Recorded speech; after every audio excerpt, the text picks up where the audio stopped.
அதிகாரம் 41.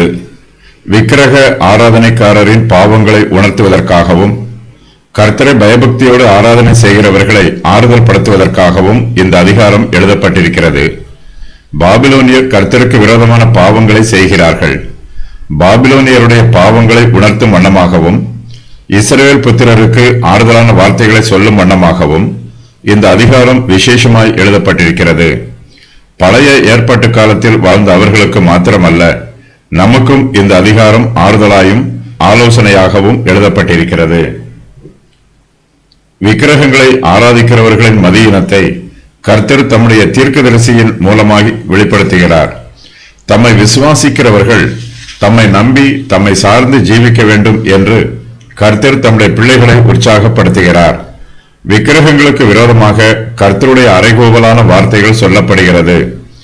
ஏசாயா இந்த அதிகாரத்தில் ஆவிக்குரிய சத்தியத்தை தெளிவுபடுத்துகிறார்.